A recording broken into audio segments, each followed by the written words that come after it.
You are listening to One Nation Under Crime, a chronological true crime podcast. Each week, we go through our nation's history and discuss one case from each year starting in 1800. I'm Kayla. And I'm Leah. And this week, it's a rough episode.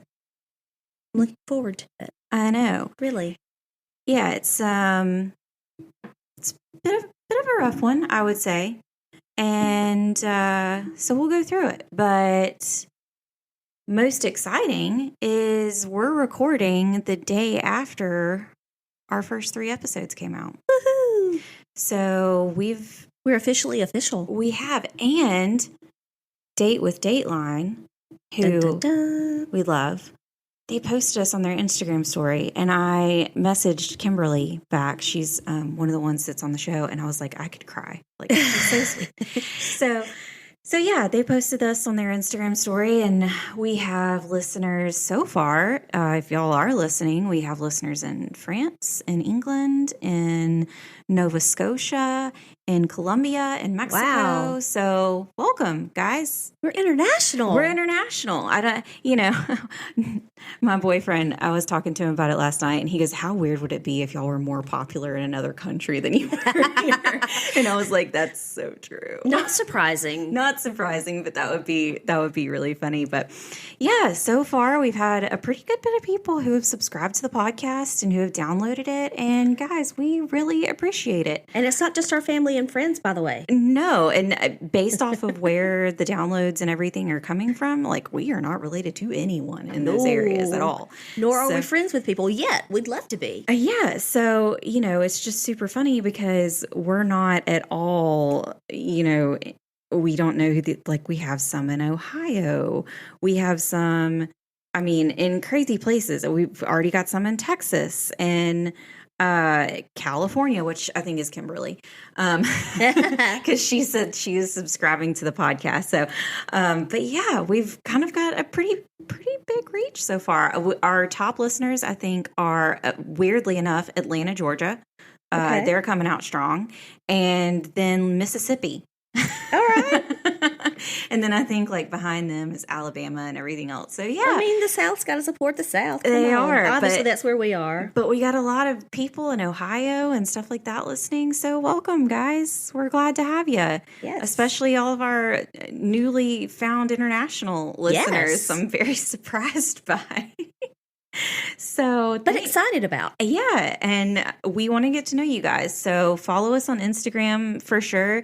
If you are one of our international listeners, let us know. We would love to say hello to you. It's so cool that you found our podcast. So we are going to go into this week's episode, and like I said, it's a bit of a rough one. So we'll go into it. This is episode 4, so we're in the year 1803, and we are covering America's first serial killers, the Harpe Brothers. Sources for this week, Wikipedia, always my favorite, Murderpedia. Legends of America had a really good website on it. Healthline, which we'll get into why I went into Healthline. And then this was a research paper by Dr. Donald W. Black, and it's the natural history of antisocial personality disorder. Nice. So we are getting into a bit of psychology in this episode. I'm going to go ahead and preface it. I am not a psychologist. I am not. I probably could be after all the therapy sessions I've been to. But I'm not a psychologist, not in any means, manner. These men have not been officially diagnosed with anything. This is just based off of personal experience and just kind of what I think personally based off of, everything that we know about them. So yeah, we'll go through everything that was going on in 1803.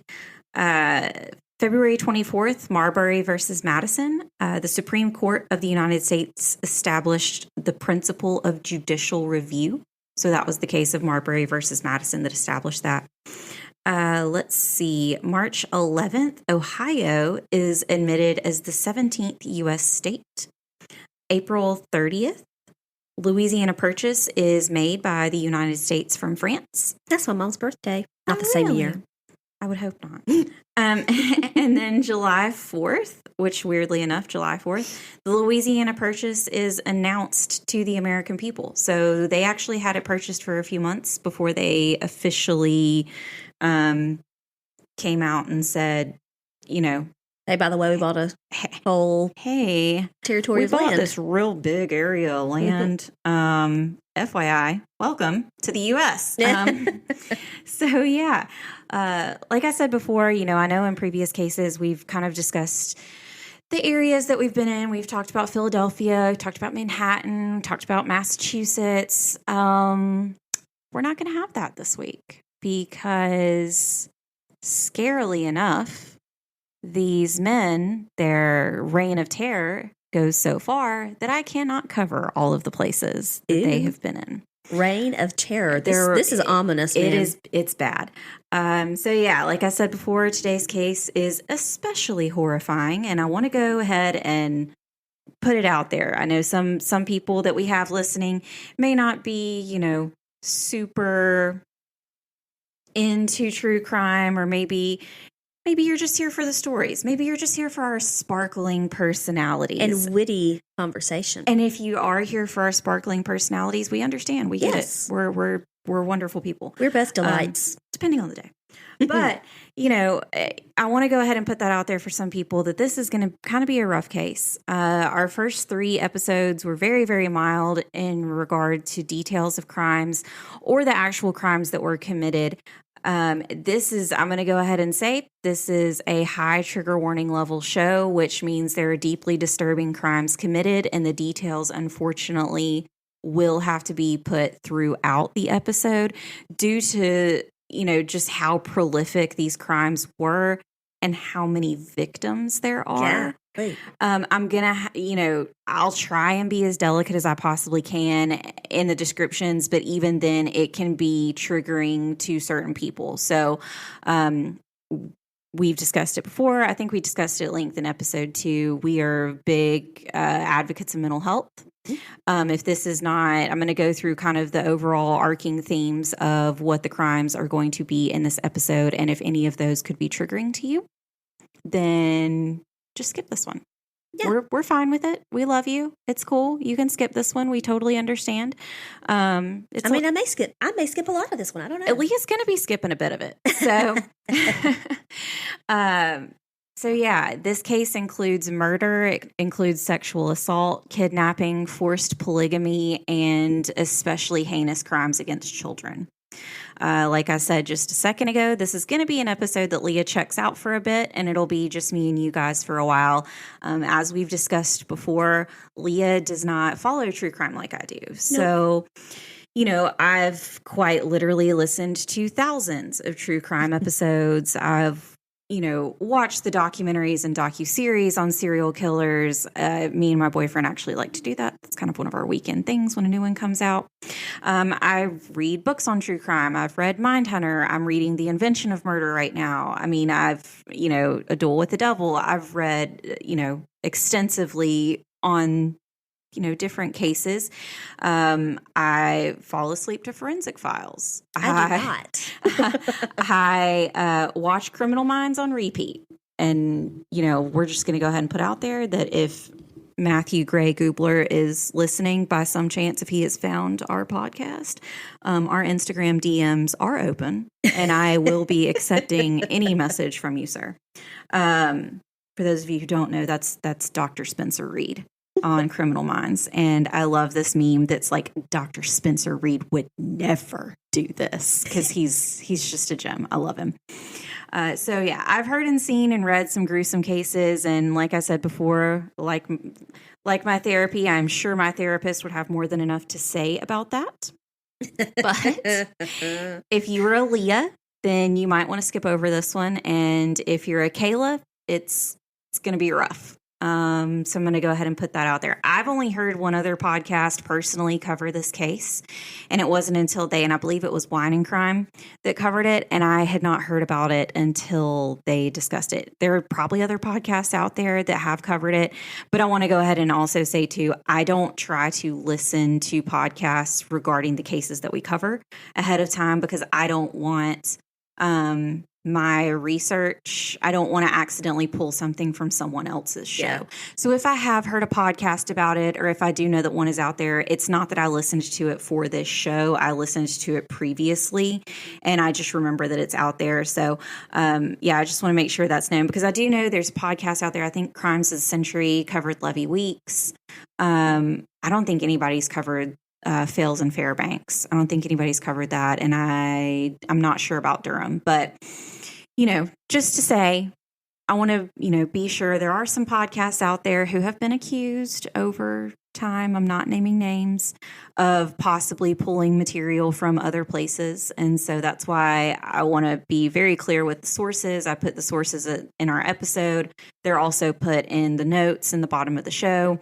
So I just want to make sure that we're well aware of where these are coming from, because I have done some research journals and things like that, and those people do a lot of work to get that information together. It is not me at all that's doing it. So I just want to make that clear. And you could be wondering, if this case is so bad, then why, Kayla, why would you be doing this to us? I mean, let's have some happy sunshine with a murder or crime. So like I said at the top, it's because this is the story about America's first serial killers, the Harpe Brothers, or their nickname, the Bloody Harps. Ooh. The beginning of this episode is a little different, like I said, from our previous ones, because there isn't a central location where everything happens. That's just creepy, too. It's very creepy. And, I want to say, too, that this is another one of those cases that a general timeline is out there. We do kind of know, X, Y, and Z happened here. These men went by different names. They also went by nicknames, and I'll go into that too. Let's see. In 1775, Willie Harpe and Micajah Harpe leave North Carolina to work in Virginia as slave overseers when the Revolutionary War causes the two men to fight alongside the British as loyalists. August 24th, 1799, Micajah Harpe is shot in the leg and the back, and then attacked by a posse who were hunting for them. I thought you were about to say possum. I'm sorry. I would love it if you were attacked by a possum. And he was attacked by a possum, but that's Attacked by where a rabid his possum. mental That's where everything faculties took a happened. nosedive. So, Sorry. Micajah is when he's taken off of his horse by this group of men. Micajah is then beheaded. His head was placed on a stake at a crossroads in Webster County, Kentucky, and the road is still today called Harp's Head Road. Ew. Mm-hmm. In 1803, Willie Harpe is finally caught. So 4 years after the other is finally caught, and the terror of the Harpe brothers finally comes to an end. And then February 8th of 1804, Willie Harpe is executed by hanging. His head is removed and placed on a stake on Natchez Road as a warning to other outlaws. Wow. So the reason that I covered this case for 1803 is, one, guys, cases are hard to find each year. I'm going to go ahead and say that. There weren't really great records It's hard back then. But 1803 is when everything actually ends for them. That's when Everything comes to a head. Yes, that's when finally, the last one is caught. I'm not calling them brothers right now, and you'll find out why. The last one is caught in 1803, and he did commit some crimes after the first one was murdered. So, 1803 is the year that all of it ended. So that's what we're going with here. All right. It works. Don't worry about it. Don't think about it too much. So like I said, I chose this story for a couple of reasons. It's the earliest documented record of serial killers in the United States. And the crimes committed by these monsters ended in 1803. So like I said, that's why we're doing it for 1803. I don't know if you were aware, but it's harder to find crimes the farther you go back in time, surprisingly, even though we've been sick from the beginning and everybody's loved true crime. So let's get started. William and Joshua Harper who later took the last name Harpe, immigrated in 1759 or 1760 at a young age from Scotland. Oh, they're Scottish. You don't want them to be Scottish. No. That's why I said, well, these are the fathers. Oh, okay. So the fathers were brothers. John and William Harper were the brothers, and they settled in Orange County, North Carolina between 1761 and 1763. Joshua Harper, so the father, this is where it's kind of confusing. William and Joshua are the children at this time, and John and William are the fathers, and the fathers are brothers. Okay. So the men in this story, this is who we're talking about now. So Joshua would go on to be called Micajah, and he would be called Micajah Big Harpe. And then William would be Willie Little Harpe. Okay. There's actually, their birth dates aren't known, and their birth years are more likely just an educated guess by historians based on when they died. They do go by their nicknames Big Harpe and Little Harpe. But for this story, I'm going to use the names Micajah and Willie.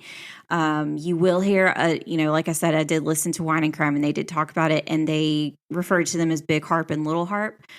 I found it somewhat confusing. Yeah. Because I couldn't remember which was which. Right. So that's why I'm going to actually use their names, Micajah and Willie. So a few things about the Harpe brothers. They weren't brothers. They're just called that. Their fathers were brothers. Willie was smaller in stature than Micajah, which is where the nicknames Big Harpe and Little Harpe come from. And they may have been raised like brothers. I mean, that's what it sounds like to me. They definitely were cousins. Their dads were brothers. Like I said, guys, depending on what source you look at,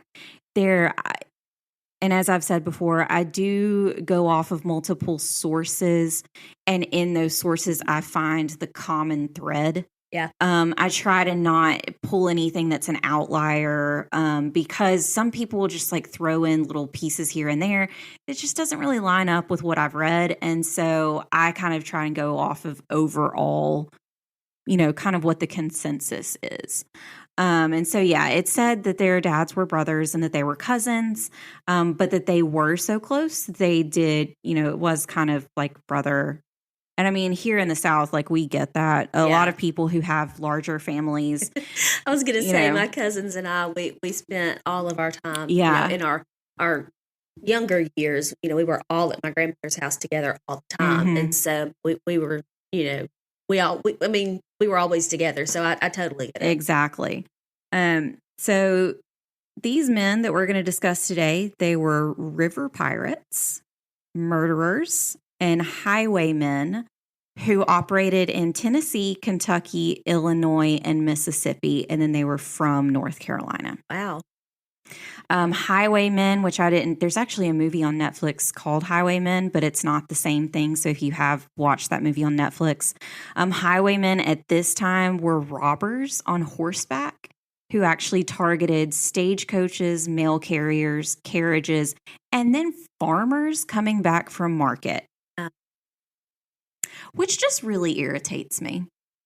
We do live in an area that has some agriculture. Where I live is more in the city. Where Leah is, it's the country mouse and city mouse meet. Yes. And so, where we don't have a whole lot of places that are working farms, there are some areas around here where we do have farmers markets. We do have things like that where you can go get produce local produce stands on the side of the road. And for these guys to target these poor farmers on their way back from market, which indicates they have money. Right. They just spent all of their time. Y'all, farming ain't easy. No. I don't know if y'all know. It's not easy. And so, for them to, that just made me really, really sad. I was, because you work so hard as a farmer. And, I actually know somebody who does work on a farm, and they are a legitimate farmhand. For cows and stuff like that, not so much, crops, but it's a hard job, guys. Like, you don't get days off. Yeah. It's not easy. So, that just hurt my heart. But surprisingly, the most sinister part is that their crimes were not motivated by anything. Oh. There was no, most of the time when there is a murder or a crime, there's a reason for it. Right. And this is the first time we will talk about on our show that we know these guys were just freaking garbage. And they are not. Yeah, and that's not exactly how I feel, guys. I'm toning it down.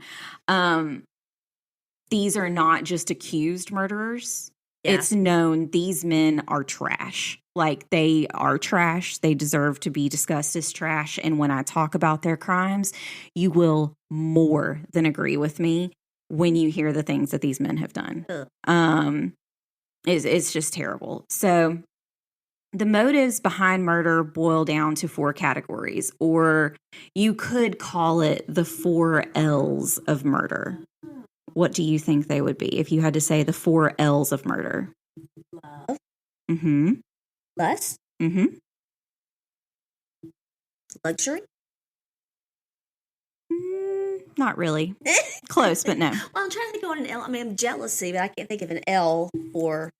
It is jealousy. Lust, love, loathing, and loot. Loot. See, that's loot. It's kind of close to luxury. That's why I was like. I was trying. But yeah, so if you boil it down to the 4, those are kind of the 4 L's of murder. There's got to be some combination of those. But motive isn't really enough for someone to commit murder. Sure. So most everyone knows that the 3 things you need to establish guilt in a criminal trial are what? Means, motive, opportunity. Yeah. There are risk factors that will further contribute to murder, reduction in serotonin, surges of testosterone, hypoglycemia. I'm hypoglycemic. Don't murder me. No today. Promises. I'm just kidding. Malnutrition or eating too much junk food has led to, it can also throw these balances off. Drinking alcohol, environmental pollutants, and then there are personality traits that can contribute to murder, like narcissism, not narcissism, like the proclamation, and antisocial behavior and histrionic personality disorders that are a part of sociopathology. So we'll kind of go into this because this, based on, like I said, I am not a psychologist. I didn't even stay at a Holiday Inn last night, so I couldn't tell you that I'm a doctor either. So some people may not get that. But so I don't claim any of these things. I can tell you that this is what I researched and what I found. And based off of these men, this is kind of how I think that, they might have been. So Antisocial personality disorder, or ASPD, it's a classification that sociopaths and psychopaths fall under. It depends on who you talk to in the field of psychology as to whether sociopaths and psychopaths are different or the same. So they can be a little bit different, in my personal opinion. Like I said, not a psychologist, not a doctor. I think there is a difference between the two. And we'll go into what that is. I've had some unfortunate experience dealing with some people who could have fallen on this spectrum. Yes. Not going to name names. But in my personal opinion, with dealing with that in someone, I do think there's a difference between the two, because some of these traits I saw in someone very prominently now looking back on it. Right. I see them. Yeah. And, but then, in some other ways I didn't see something else, that would have been there. So anyways, we'll go into it. I think, at their core, they are the same, but they're, but there is also that one thing. So For someone to be diagnosed with antisocial personality disorder, there's a few requirements in order to be diagnosed with it. So according to the medical journal that I discussed before, titled The Natural History of Antisocial Personality Disorder by Dr. Donald W. Black, he said, quote, ASPD is a predictor of poor treatment response. ASPD begins in early life, usually by age 8 years. Diagnosed as conduct disorder in childhood, the diagnosis converts to ASPD at the age of 18 if antisocial behaviors have persisted. While chronic and lifelong for most people with ASPD, the disorder tends to improve with advancing age. Dr. Black continues to say that ASPD is associated with co-occurring mental health and addictive disorders, which can include major depressive disorder, bipolar disorder, anxiety disorders, somatic symptom disorders, substance use disorders, gambling disorder, and sexual disorder. So, given all of this, if you do think you are living with someone who has ASPD, or you think you might know someone who has ASPD, this is kind of broken down of what some of those warning signs would be if you weren't sure. And this is based off of an article that I found on Healthline, and it was a very helpful list. The person's behavior must show a pattern of 3 out of these 7 traits. So number 1, they don't respect social norms or laws, and they consistently break laws or overstep social boundaries. Number 2, they lie and deceive others, use false identities or nicknames, and they use other people for personal gain. Number 3, they don't make any long-term plans, and they also behave without thinking of any of the consequences. Number 4, they show aggressive or aggravated behavior. They consistently get into fights or physically harm others. Number 5, they don't consider their own safety or the safety of others around them. Number 6, they don't follow up on personal or professional responsibilities. This can include repeatedly being late to work or not paying bills on time. Not to say if you are late to work that you're a sociopath, because hi. Or just late to things, just late. So, and then number 7, they don't feel guilt or remorse for having harmed or mistreated others. So in order to have the baseline of an ASPD diagnosis, you have to have at least 3 of those 7. The more that you have of those 7, the more likely it is that it is ASPD. And then, like I said, experts have varying opinions on whether psychopaths and sociopaths are different. But like I said, personally, I've noticed some research, between personal experience and then the research that I've had, it's that sociopaths can form attachments to people or groups. So a sociopath can be attached to their family or to a spouse, or just a friend, anything like that. But a psychopath, they're not able to form close attachments. So a psychopath's not going to have any close attachments. They may pretend that they have close attachments, but they do not they don't feel any emotion for those people. It's an act. It's not whereas sociopaths genuinely do. So kind of the best way that I think about it is we all know this Norman Bates. Mm-hmm. Norman Bates would probably be considered, again, not a psychiatrist, would probably be considered a sociopath because he did have very close feelings for his mother. Right. And if you were a psychopath, such as, I would think Ted Bundy maybe, even though he did love Liz. Anyways, big story. But, major serial killers, I think there's definitely a line for them to be psychopaths because they don't have any... they don't have that connection. Right. So I was about to call you Ellie. Leah's not going to know who this is, but Ed Kemper, who was the co-ed killer in California, who I know it sounds weird to say, but he, truly has turned his life around, and I do respect him for that. He is one of the case studies that John Douglas, who's the mind hunter, who created that he created criminal minds, quote unquote. He created that division in the FBI. So Ed Kemper was one of his case studies, and Ed Kemper, I would say he is a psychopath. He did not have, he killed his mother, he killed his grandparents, he killed, and there is some evidence that he did have, he was loving to his grandfather. But anyways, basically psychopaths are they're not going to have any connection with anyone. They can be numb to anyone and everyone around them. So in my personal opinion, that's what I think the difference would be between the two. I can see where the lines can cross, but in my opinion, I think that being able to form an attachment and not being able to form an attachment are very important. Yeah. Yeah, I don't think... The other one, not being able to form an attachment is kind of not human. Right. To me. Yeah, you're just very...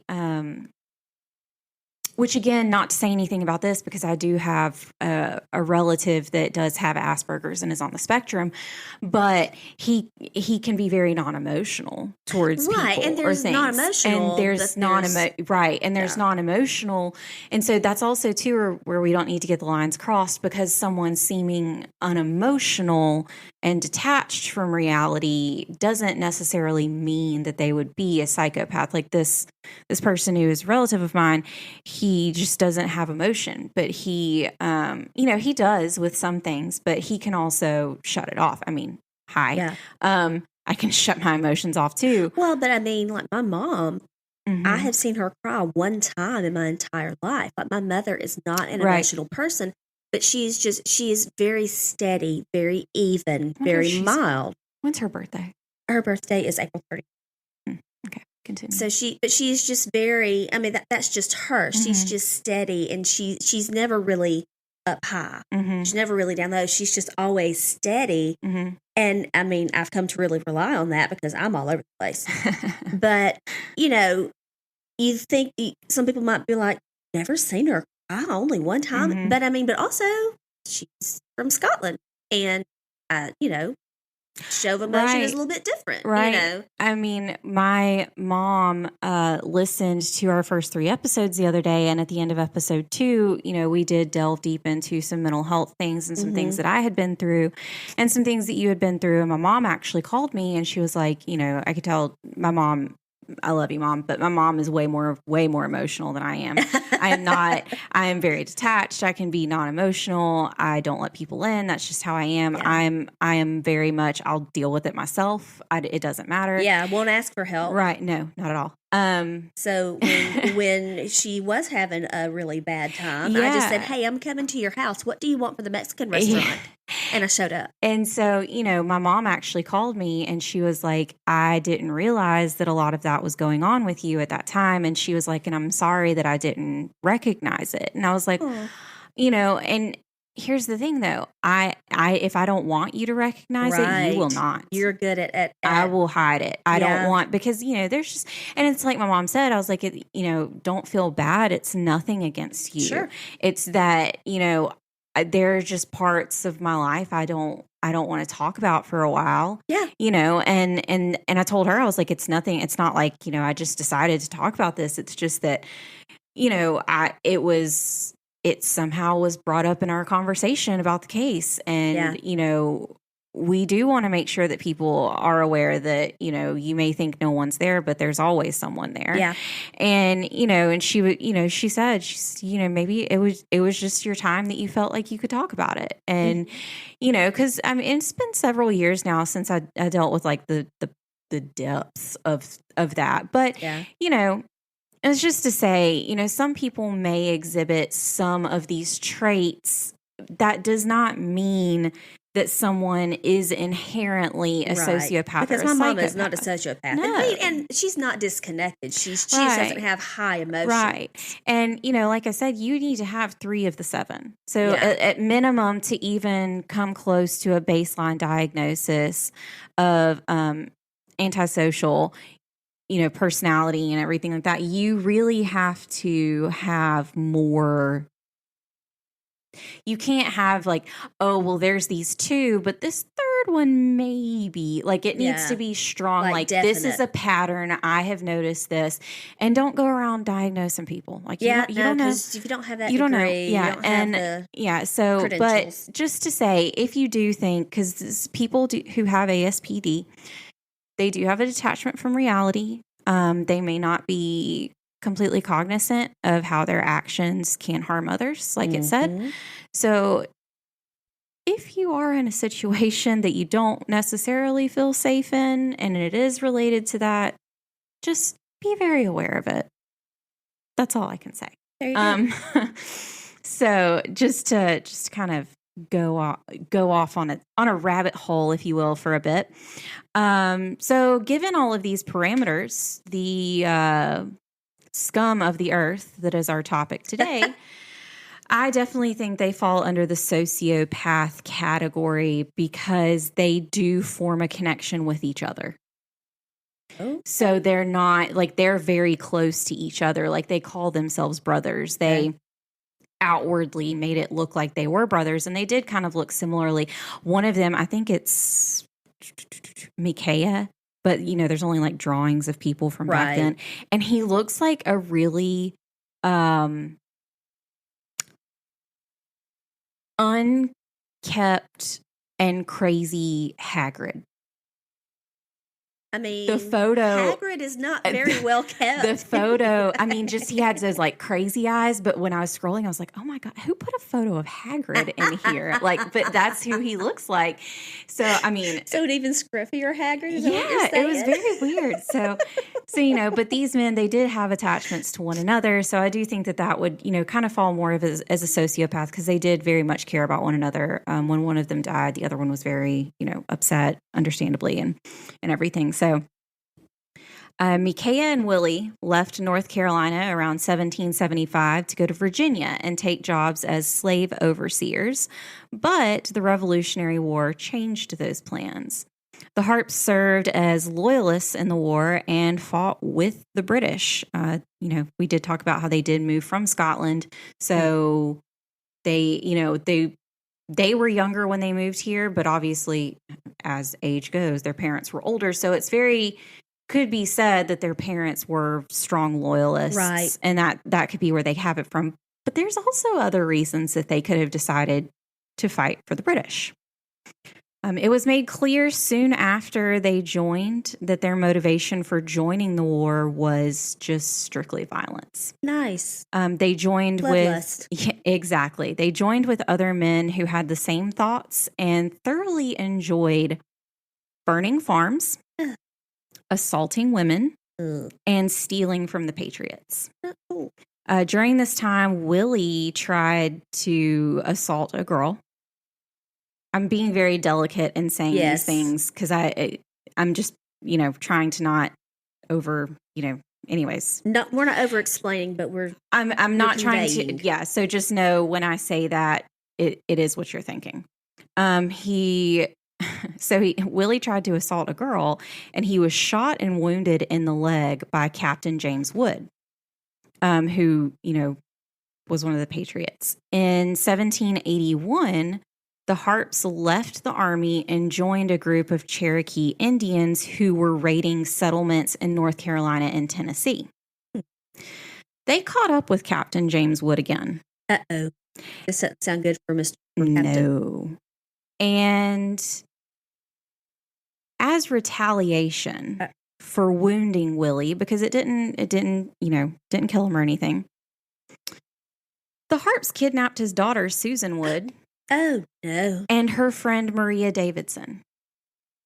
And both of these women would serve as quote unquote wives to the Harpes. Oh.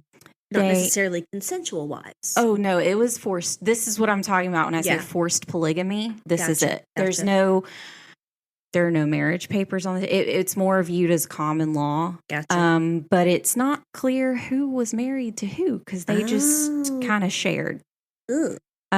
Later on, these two women will become the, quote, wives of only one of the men because another woman will come along. But yeah, they basically just kidnapped James Wood because Captain James Wood prevented Willie from assaulting a girl. Let's keep this in mind. I'm saying girl specifically. Right. And he shot him in the leg. So they retaliated by kidnapping his daughter and her friend. Yeah. Oh, and they're going to be our wives. And we're taking them with us. Yeah. This is just the beginning. I mean, so they then traveled in a group with 4 other men to Tennessee. One man in the group had the audacity to be overly concerned with the brutalized women. And as a reward for his concern, the Harps killed him. Nice. So this is where we're going to get into the bulk of everything, and this is where Leah's going to step away while I discuss, the most heinous of their crimes. Which every time I say heinous, it reminds me of Law and Order SVU, where they say like these crimes are especially heinous. Makes you think of Bill and Ted's Excellent Adventure. 2 different people, guys. So I'll let you know when she comes back as well, and I'll put it in the timestamps below in the show notes. I'll put the time for when she steps out and the time when she steps back in, because this is a very long description and very drawn out because there are so many terrible crimes. I want, if you are wanting to skip forward, you'll be able to know exactly that timestamp to come back to of when Leah will rejoin the group. So this is, like I said, this is a high level warning, and this is your one and only major warning for the show that I will count in. And once I count in, there will not be another trigger warning until I'm completely done with this section. So I just want it to be made clear. It's a long ride. It's a long ride. Rough. It's going to be like 15, 20 minutes of, and I'm not breaking it down individually because we would be here for 2 hours with me doing trigger warnings into each and every single thing that happens. So it's just easier for us to go ahead and just get it done this way, be done. And then Leah will come back at the end. So, so anyways, like I said, this is the one and only trigger warning. This is especially brutal. I reviewed in the beginning what some of the crimes could be. Just remember, this is murder, sexual assault, forced polygamy, crimes against children. If you are not in a mentally okay place to hear that, or if you are not too okay with hearing that, and consent's key, people. So if you don't consent to wanting to hear that, you just skip forward, look at the bottom, and it'll show when Leah hops back in. So let's get to it. And we're going to start it in 3, 2, 1. All right, guys. It is literally just me and you now. Leah actually has already left. She has someone in her family who has graduation. So it actually worked out perfectly because, then she doesn't have to hear any of this at all. Because my plan was to kind of have her go into the other room, but that doesn't really work. Because this is just rough. It's not a good time. But here we are. I've got my Truly hard seltzer. It's the new tropical punch one. Not sponsored, but if Truly would like to sponsor us, I'm open to any and all suggestions. So yeah, it's just us here. I'm the only one in the house other than 2 cats and a dog. So just gonna be me and you one-on-one for a little bit. So all right, as we discussed before, there was the one man in the group that just had the audacity to be concerned about the other women, and he was killed. So then we're going to continue on. So the group went on to settle in the area around where Chattanooga, Tennessee is located today. The Harps and their, quote, wives would live in the Cherokee Chickamauga village for the next 12 years. 12 years. Both women became pregnant twice, and the children were killed by Micajah and Wiley. Like I said, it's rough. That's not even the worst of it. So stick with me, guys. We're in this together. In September 1794, somehow the Harpes heard that patriots were coming to raid the Indian village that they were living in, and they ran before like the entire village was just taken out. They set up a small campsite not far from the village and lived there for 9 months, which, guys, can you think about that? Like, first of all, you're in an Indian village, and this is the late 1700s, and you've been living there for 12 years, which, I mean, while nothing back then really was modern like it is now, it's like you're living basically like in a tent for 9 months. I don't think I could do that. I'm too high maintenance for that. So by 1797, the Harpes and, quote, wives, and I will refer to them as that because I don't believe they were willing participants in this so-called marriage. They were living in a cabin near Knoxville, Tennessee, and Willie married a local girl who was the daughter of a minister, and her name was Sarah Rice. And then Susan, and it's either Maria or Mariah, the other two original women became just the wives of Micajah, so hence the forced polygamy in a sense. Only a year later, the murder spree of the Harpes began, which has been coined by historians as the most violent murder spree in our nation's history, which, given everything that a lot of us know about true crime, is very surprising that this would be the absolute most violent. But to be honest, it really is. It gets, I'm warning you guys, it gets rough. First, the men killed 2 other men in Tennessee, one in Knox County and one on the Wilderness Trail. The Wilderness Trail was kind of a 200-mile long stretch, and it went from Virginia to Tennessee and then up to Kentucky. So in the winter, the men killed 2 travelers from Maryland. They had an interesting method, we will say, of disposing bodies. They would disembowel their victims and fill their abdominal cavity with rocks and sink them in nearby water. And I mean, that's kind of, it's one of those things that if you're a serial killer and you have like a quote calling card, which makes me, and tangents, guys, I know, I'm sorry, but a calling card, it reminds me of in Home Alone when they decide they're going to be called the Wet Bandits, and they go to put, a towel in the sink to, flood the house. And he's like, what are you doing? And he's like, it's our calling card.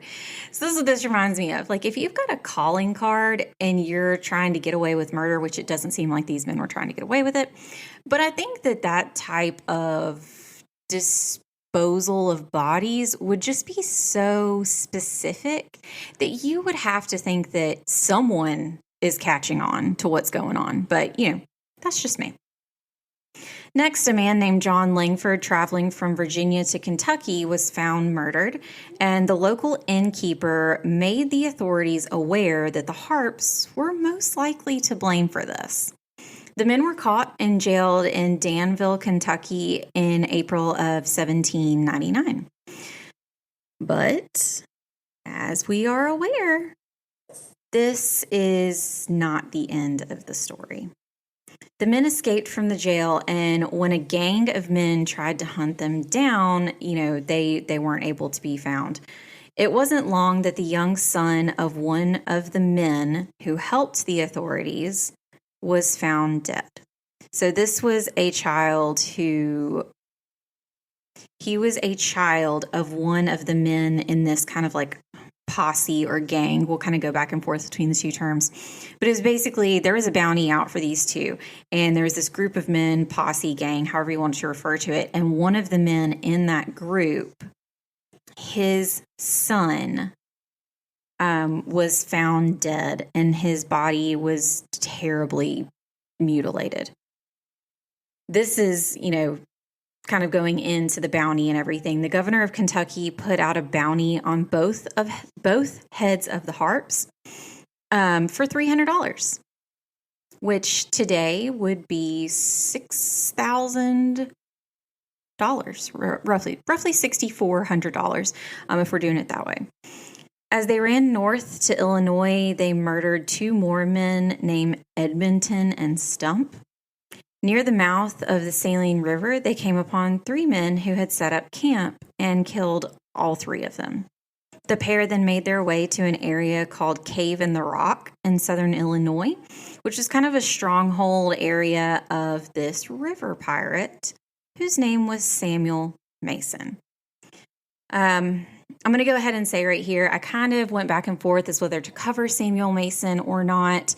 He is also, if you look up lists of serial killers before 1900, he is also listed as a serial killer. It's likely because of this kind of river pirate life that he was living. But yeah, if you ever research anything about serial killers among this time, Samuel Mason, while he's there, he's not as prolific as the Harpe brothers. And Samuel Mason will come back later in this episode. So just keep that name in mind. So the posse from Kentucky was still aggressively pursuing the Harpes, but unfortunately, they stopped just short of Cave in the Rock, which that's how bad does that suck? Like, you get so close and you don't even know you're that close. And then you think, surely they're not this far, and you leave. It's funny when there are cases like this, you think like, oh, what one thing could have happened that changed everything? Like what's one thing that could have just caused none of the rest of this outcome to happen? It's just insane to think about. So, Micajah and Wiley, along with their wives and 3 children, again, quote, wives, there's only one of them who is there kind of willingly, and their 3 children joined the Samuel Mason gang. The gang worked up and down the river, preying on slow-moving flatboats headed toward the Ohio River. So the Mason gang was known to be especially ruthless, but even the Mason gang was shocked by the amount of violence the Harpe brothers enacted on their victims, which is pretty bad. So you're already in a group of people who are known to terrorize other people and to be terrible human beings. And again, Samuel Mason is listed, as a serial killer on other, sites before 1900. So think about that. Even that gang were like, ooh, these guys are a little rough for us. Ooh. Just reminds me of that emoji where it's just like the mouth goes, ooh. Y'all know which one I'm talking about. When the pair started to make a habit of taking travelers to the top of a cliff, stripping them naked, and throwing them off the edge, the Mason gang asked them to leave. Whether kindly or unkindly, not sure, but they asked them to leave nonetheless. So the Harpes then returned to Tennessee, and in July of 1799, they killed a farmer named Bradbury, a man named Hardin, and a boy named Coffee. More bodies were found in their wake, including William Ballard, who was found disemboweled and thrown into a body of water, James Brassel, whose throat was slashed, and also John Tully, who was found just murdered. Moving back around the southern area of Kentucky, John Graves and his teenage son were found dead, their heads axed in Logan County. That's just such a bad way to go, honestly. I think about that. I think about morbid stuff, guys. But it's one of those things of kind of you sit there and you think, how would I want to go? If I had a choice, how would I want to go? And I can tell you, axe to the head is my last, not even last. I don't even have it on the list because that's just, I can't even think about it. It's just terrible. Which, just reminds me of other things that have happened recently, like the Susan Cox Powell case, with those children. We might cover that, when we make it past 200 episodes, because guys, we got a long way to go till we get to that. But, just axing someone in the head is just, we will cover Lizzie Borden. Don't worry. That is, of course, a case that I'm going to dive into. I love things that are supernatural and stuff like that. So I'll definitely be going into that. But And anyways, I'm talking around in circles because I'm really avoiding the next part, but we've just got to dive in. So an entire family, including their little girl and a young slave, were brutally murdered while they were asleep in their camp, which again, they were sleeping. Like they weren't bothering anybody. Anyways, okay. Whew. Okay. This is bad. And I'm sorry. And this is what I've been trying to avoid. And this is part of the main reason that I had to get Leah to step away. It was in August of 1799 that Micajah killed his infant daughter by bashing her head against a tree simply because she was crying. Whew. I have a daughter. She's not an infant anymore, thank goodness. I'm not a infant mom. I'm very much a toddler mom, I figured out. But that's rough. Like, and that tells you how sadistic these men were, that like, she's a baby. She's an infant. She's going to be crying. You can't expect an infant to not cry. Like, that's just how things go. Trust me, if they didn't cry, things would, it'd be great. But that's not how things go. That's just not possible. I don't know. Just things that I think about. It just shows how they do not have any care or regard for anyone outside of themselves, even their own children. So there is another part of this that is pretty bad. So just hold on, guys. You're sticking there with me. We're almost done. The same month, a man named Trowbridge was found disemboweled in a creek, and when the family was offered shelter with the Stegall family, they killed another traveler staying there, Captain William Love, and then another rough one, guys. They murdered the Stegalls' 4-month-old son by slitting his throat because he was crying.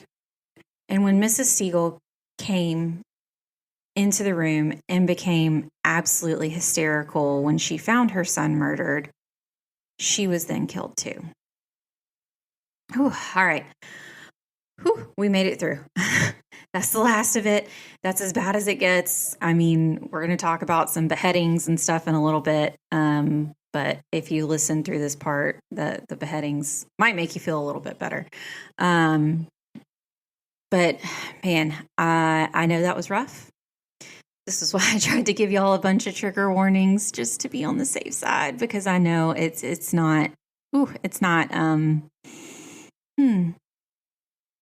not what you would want to listen to. The reason, though, I included them in this case is because, we discussed before, I believe in our intro episode, maybe in our first episode, that someone's life, the way someone's life ended, is almost as important as how they lived their life, in my opinion. Because that can mark who you are as a person. It can mark who the other person is as a person, if you are murdered. And in this case, I think that this just shows, with these being small children, it just shows the inhumane nature of these men. Just like terrible men. And, they're babies. They don't know any better. They can't stop. Trust me. If they could talk themselves, they'd let you know why they're upset. But yeah, so glad we made it through. We're almost done with the whole episode in general. So go take you a break for a second, grab you a drink, regardless of what that may be. Mine's going to be Truly. Punch, again, Truly. If you want to sponsor us, go for it. Yeah, so that's that part of the case. We're going to go back to the normal episode now. Leah is going to pop back in, and we're going to wrap things up and see what happened to these men, because satisfying ending given the things that they've done. And I know in the next part, because I've already recorded it with Leah, some of you might agree with me. Some of you might not, but I believe they got what they deserved. And yeah, being a mom myself, honestly, there's no limit to what I wouldn't do to someone who messed with my child. For my NSA agent, Brad, like, chill. I'm not confessing to anything. But yeah, it's a rough one, but I'm glad you guys stuck with me through it. And we're on to the next part of the episode. All right, guys. So, yeah, that's the worst of it. It's officially, the worst of all of it is officially over, and Leah has joined us back in the podcast. Here. I'm back. So we're going to finish up the story. The men were in the middle of, the Harpe Brothers, were in the middle of plotting the murder of a man named George Smith when this posse or gang of people who were hunting them down, because, there was a bounty on them, like we had discussed before. So there was this whole group, like we said, that was running around trying to find them. And for those of you who did skip forward, they did run around. This group of people who were hunting down the Harpes actually came super close to catching them a couple of times, but just really it's one of those things of like, oh, you were right there. If you would have gone 100 feet more, you would have found them. So anyways, this gang ends up catching up to him. And then Moses Siegel, I believe that's kind of how you say his last name. I did talk about the violence that happened with his family just before this. So this group of men included Moses Siegel, who was the patriarch of the last family that we discussed. And on August 24th, 1799, the men took off on their horses to get away from the posse when Micajah was shot in the leg and in the back. The group caught up to him and pulled him off of his horse. Micajah then confessed to 20 murders, which we know is not accurate. It was way more than that. And then Mr. Siegel... This is a bit, maybe earmuff for a second. You got kiddos around. And then Mr. Siegel slowly cut off Micajah's head while he was still conscious. Ooh. Which, you know what? You're okay with that? Good for you, Mr. Siegel. When I think of Mean Girls, it's like, you go, Mr. Siegel. You go, Glen Coco. Because if those of you who did stick around to hear the description, let me tell you something. That he's lucky that's all he got after what he did to the Siegel family. I don't even want to know. No, you don't. And, nothing will ever replace the loss he suffered because, as y'all know, I won't go into what happened, but he's the only one left. It's just him. His whole family's gone. Oh. And... nothing is going to replace the loss that he suffered by them. But man, I bet it felt good to get that revenge. I bet it did. I mean, just knowing what did happen, and if you knew what happened, it's bad. But just to say, like, I don't condone violence against other people, and I'm not saying that you should do that. But based off of what these men did, that Moses Siegel was like, no, we're taking care of it now. We're getting, and like I said, there's no justice for it. Nothing's ever going to replace your family, but God. That's what I was going to say. I understand the human part of us wants to have revenge for things, I have some friends who have had some things happen in their family that, you're like, how do you not seek revenge for this? Exactly. Because that's our human nature. And my husband was like, I wish I could, I could run up across that person. Yep. But, and sometimes, I get it. And I don't know what will happen. And again, I don't want to know what will happen. No. But revenge isn't always the best way to go. Yeah, it's not always the best way to get over what's going on. And a lot of times it's strong. You show more strength by not getting revenge. In my opinion, the people that had this stuff happen to them, I have so much respect for them for how they handled this horrible part of their life. Mm-hmm. And you could really see Christ through them Mm-hmm. because they handled it so well and with such peace. But, sometimes things happen. Yeah. And me and my boyfriend actually discussed this last night because he found this, like app service. It's kind of like Peacock or the downloads, and it's called Tubi. Yeah. And they've actually got like some really good movies. That's one of my nephew's favorite shows or favorite channels to watch kid shows on. Yeah. And they have a movie on there that I had never seen, which is shocking because this is like, right in my wheelhouse genre of movies. But it's called A Time to Kill, and it has Samuel L. Jackson. Grisham novel, right? Yeah, Grisham. Yeah, I wrote it. It's Samuel L. Jackson, Sandra Bullock, Matthew McConaughey, Ashley Judd. I can't leave Ashley Judd off. Yeah. My boyfriend would be very upset. And so this was on the list of ones that you have to watch, right? Well, it wasn't until we passed by it and I was like, oh, I haven't seen that. And he's like, well, I know we're watching tonight. And it is. And for those of you who don't know about the movie A Time to Kill, it is a very racially motivated movie that is very good, and your emotions will be all over the place watching it. And something happens to a man's daughter at the beginning of the movie, and the little girl is Black and the perpetrators were white. And again, girl, perpetrators, men. It's set in Mississippi. And so the whole basis of the movie is at the very beginning, and guys, this is not spoilers. This thing came out in like the 90s.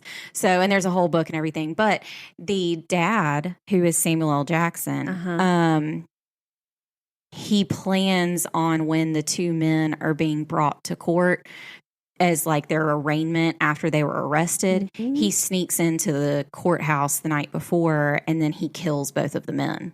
Yeah. And he did that because he knew, like, I think a county over, a similar situation had happened and the men who did it walked free. Yeah. And he didn't want that. And so it's this whole movie of like, morally, how do you put that aside? How do you, because, me and my boyfriend were sitting there and I was like, absolute, like, I have a daughter. Yeah. I can't, and my boyfriend has a son, and we were sitting there and, they were trying to pick a jury and everything. And I said, I'm going to tell you one thing. You find, because they said it in the movie, and I said, that is so true. You find young men who have daughters or have children, and you get women on that jury. Absolutely. And my boyfriend jokes last night, he said it again. He was like, you just need to be an attorney. And I was like, because I was telling him different things in the movie. And he's like, I really don't know why you didn't go that path. You should be an attorney. Yeah. But, it is that moral, what do you do? What do you do when something like that happens? And so, when we're watching the movie, it's a very good movie, but it can be, personally, I would not want to have watched the first 5 to 10 minutes. So if I were to watch it again, I would skip through the first 5 to 10 minutes of the movie personally. Right. But the rest of it is not as bad. But the first 5 to 10 minutes, they kind of, it's the crime that happens and everything like that.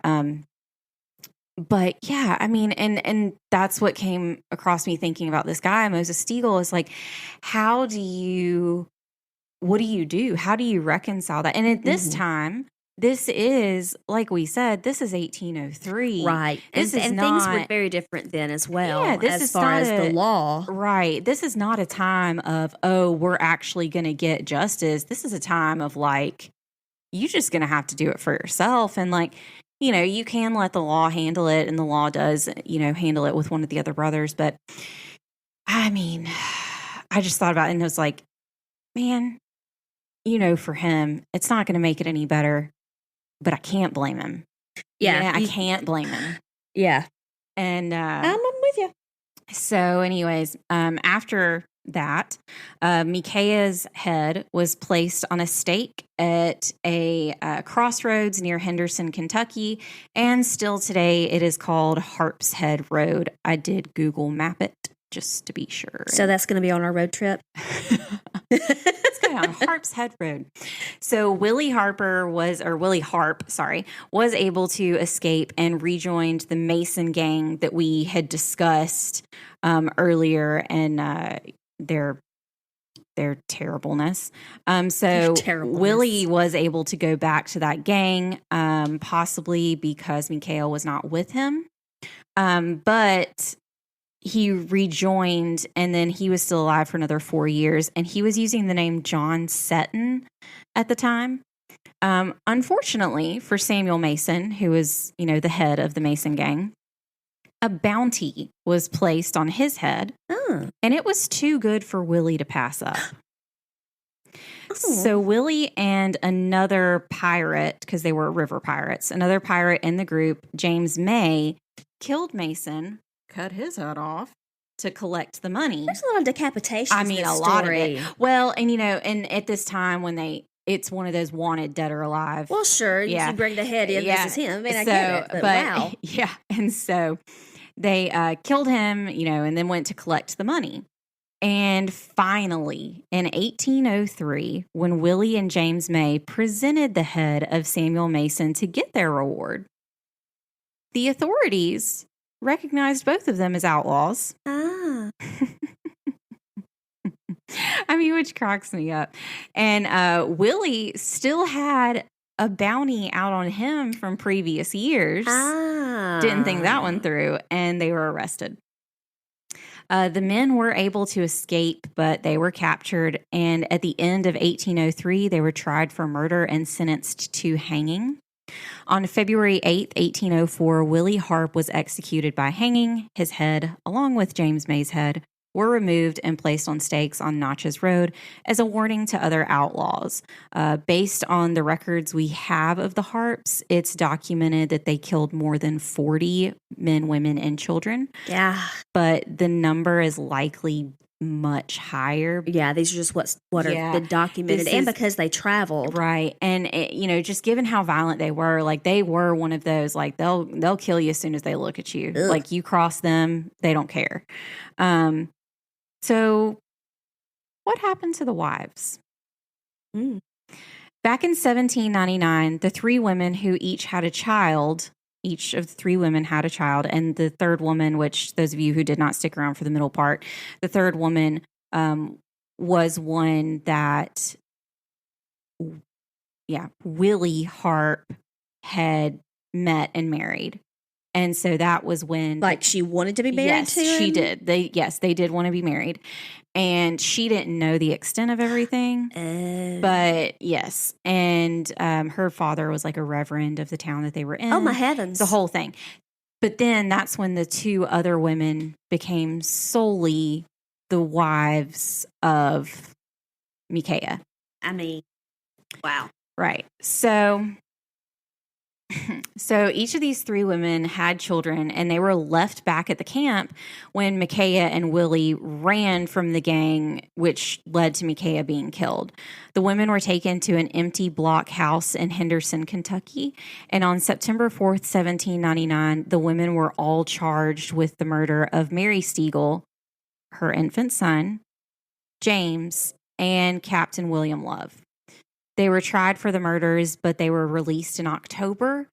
It's speculated that the women were let go because it was very clear that they were prisoners of the men themselves and that they didn't take part in the murders at all. Sally Rice Harpe, which was the one who married Willie willingly. She willingly went into this mess. Willingly, not knowing what it was. But her name is Sally Rice Harpe. And she was the daughter of the minister, and she moved back to her father's in Knoxville, and she ended up marrying a highly respected man in the area and had a very large family. Susan Wood stayed in Tennessee and lived a respectable life until she died. It's not known whether she got married or what happened to her the rest of her life. And then, and Susan Wood was the one that was the daughter of Captain James Wood. Okay. And then her friend that they had also taken, Maria Davis, who at the time, she went by Betsy Roberts, most likely because word had gotten around of everything and then being associated with it. Yeah. I don't blame her for that. Right. New life, new name. Exactly.